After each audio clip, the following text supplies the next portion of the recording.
Chapter 16, I offer you my chopper. But between the lines of the letter, there is always some sadness that does not quite fit Fan Ruoro's age. I think it should be the Kyoto residence, after the death of the First Lady, that gave birth to a son of the ant is getting more and more arrogant. The little girl is alone in Kyoto, Sananbo, and busy with official business. Her days may have some small problem. Picking up his pen and dipping it into some ink, Fan Xian thought briefly and began to reply to the letter. In the letter, he wrote very cryptically, asking his sister to first strive for more time with Earl Sinan, to behave softly and lovably in front of her father, never complaining, but showing occasional grudges. The second step is to show more power in front of that aunt and a certain brother who is arrogant and savage. The so-called people are good and bullied. In order not to be bullied, you must at least show that you have the will to resist.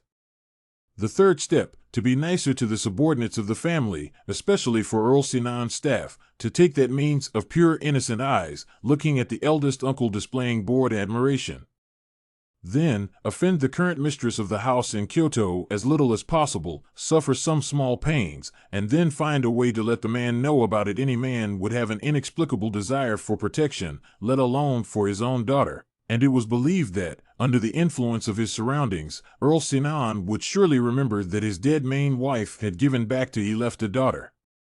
But this kind of family sleight of hand also needs to master the degree. Fan Xian casually secretly nodded twice, thinking that if Ruo was smart enough, she should understand what she meant. Just don't know if this kind of trick that he learned from the romance novels of his previous life will be useful. He waited apprehensively for a reply, fearing that his own blind ideas would bring that 11-year-old girl any trouble. After 2 months, Fan Ruo's reply came, and he didn't know if the tricks worked, or if there was no such thing as a stepmother abusing her daughter in the Kyoto mansion, but in any case, Fan Xian could clearly see that his sister had been very happy lately. It was only in the letter that Fan Ruo asked, somewhat perplexed, why she had to be nicer to her subordinates at home. Fan Xian then woke up to the fact that in such a hierarchical society, not everyone viewed human relationships as he did. So he went off with another letter, telling a few short stories to show that the thing about respect was that it was not only good for others, but also for himself.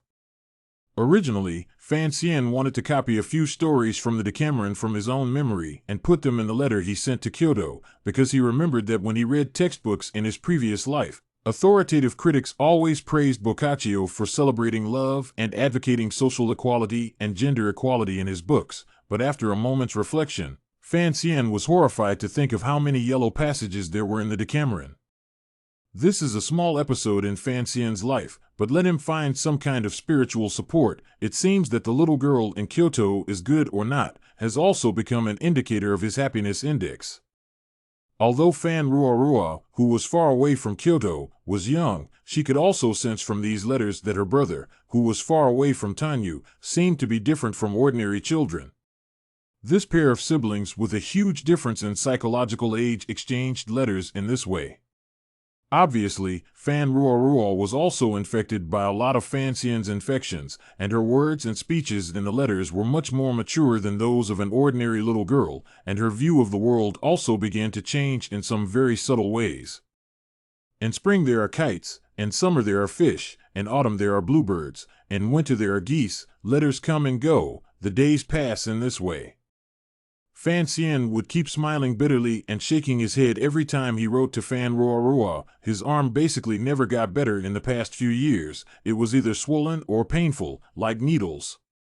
Sometimes he couldn't lift his right hand at all, so he had to write with his left hand, so much so that when Fan Ruo, who was in Kyoto, received the letter, she would marvel at her brother's care and caution, actually changing his handwriting every other letter.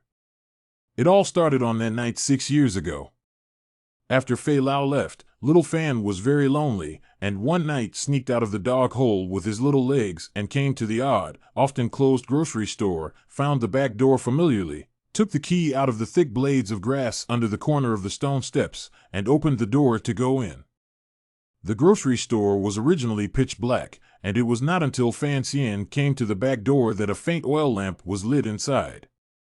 Little Fan Xian sniffled and easily spotted the yellow wine that Five Bamboos had prepared for him, smiled sweetly, and took a bowl of his own to serve the wine and drink it. Five Bamboo didn't drink, and Fan Xian hadn't even seen him eat, so he had long since gotten used to it. Drinking heavily to himself, it was just that the scene looked unavoidably absurd, a 6-year-old boy actually dunking wine like a worldly, heroic ranger. No matter who saw it, they would think it was their eyesight that was blurred. However, Wu Zhu favored to let Fan Xian drink, never minding him, and even consciously began to prepare a few small cold dishes for this young master to drink.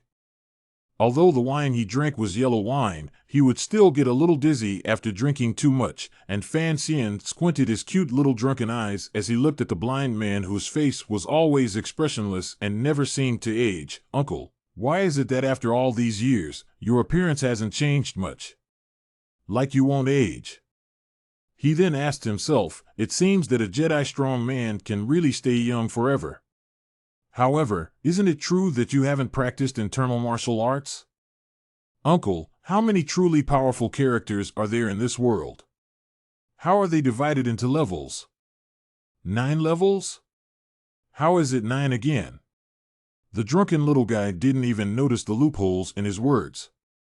How many levels are you? No level?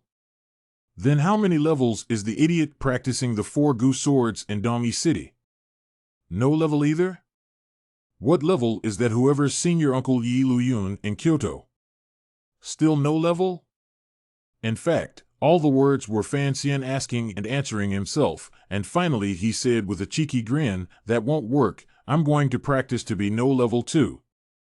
Blind man Wu Zhu's hand was slowly but firmly cutting the radish threads. His knife was very fast, but the blade was just touching the wooden board will be withdrawn, precise to a very horrible point. And cut out the radish threads are like the same thickness with the tool measurements, not the slightest difference, crystal piece of yards in the case of the board above, very beautiful. Five Bamboo raised his head, hesitated slightly, and walked to Fan Xian's side, shoving the cleaver into his hand.